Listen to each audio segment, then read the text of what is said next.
Hurricane Irma happened August 30th, 2017 through September 16th, 2017. I will be discussing not only what places were hit, but all the damages that Hurricane Irma did.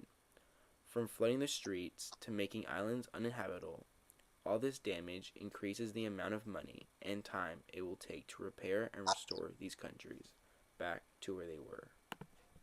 Good evening, I'm Anthony Mason. President Trump declared an emergency today in Florida, Puerto Rico, and the U.S. Virgin Islands, all threatened by the most powerful Atlantic hurricane ever seen. Irma, a Category 5, has already turned deadly on the islands of the Caribbean. The National Hurricane Center says chances have grown for a direct hit on Florida, possibly as soon as the weekend. The image in front of you is Hurricane Irma's path of destruction. It started in Barbuda and ended in Florida. The first place we will talk about is Barbuda. This Caribbean island was the first place devastated by Hurricane Irma. Barbuda was evacuated for about 3 weeks, and this was the first time no one has lived on the island for more than 300 years. The estimated damage and rebuild cost is around $300 million, and this will take about many months and possibly years for the island to get back on its feet and where it usually is. The second place that was hit by Hurricane Irma were the British Virgin Islands, which took place on September 6th. The hurricane destroyed much of the infrastructure and the plumbing of the Virgin Islands.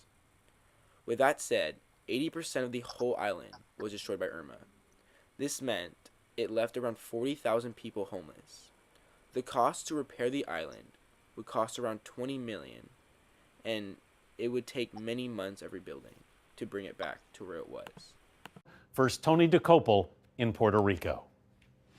This wall of wind and rain is only getting worse tonight as hundreds of Puerto Ricans are already in shelters and more than 200 tourists from this hotel have been evacuated out of their rooms and into a ballroom where they're expecting a very long night in the storm. Residents were warned to brace for the worst as the strongest winds in a century lashed Puerto Rico. Irma has already left plenty of evidence of its record-setting strength. Wind gusts topped 200 miles per hour, knocking out power as buildings collapsed and debris flew. The third place hit by Hurricane Irma was Puerto Rico. Hurricane Irma did not hit Puerto Rico dead on, but went to the north of the island. However, this still caused severe damage, such as flooding to many houses and leaving around 1 million people without power. It is estimated that it will cost the island $35 million to repair all the houses and the electrical grid. This is not including the tourism that will also fail and hurt their economy. The fourth major place affected by Hurricane Irma was the island of Cuba. The hurricane swept the north coast of Cuba. It hit the eastern tip to Havana in the west. 10 people lost their lives in the storm, and many houses were lost and damaged by Hurricane Irma. Irma will have a big effect on the tourism of the country, which brings in around $3 billion a year. Hurricane Irma did around $100 million of damage to Cuba, and would cost a lot more money and time to rebuild the economy and all the buildings lost in Cuba. The last place hit by Hurricane Irma was Florida and the Florida Keys. It will take a few years before the true cost of the damage of Hurricane Irma is revealed.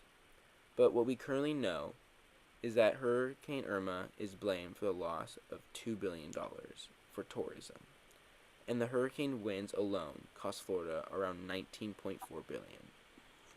The flooding will cost around $9 to $16 billion as well. The total estimated damage is between $42.5 to $65 billion. Overall, Hurricane Irma was one of the most damaging hurricanes in the last century. Hurricane Irma and Hurricane Harvey had very high total damage costs. They estimated that both of these hurricanes combined costed around $150 to $200 billion. This also accounts for all the lost productivity that these hurricanes had, such as tourism, farming, and small businesses in the Caribbean and in the United States. In the end, Hurricane Irma was a catastrophic storm that started on the west coast of Africa and ended up hitting the east coast of America. This Category 5 storm was one of the most powerful and feared storms that has arrived in the last century.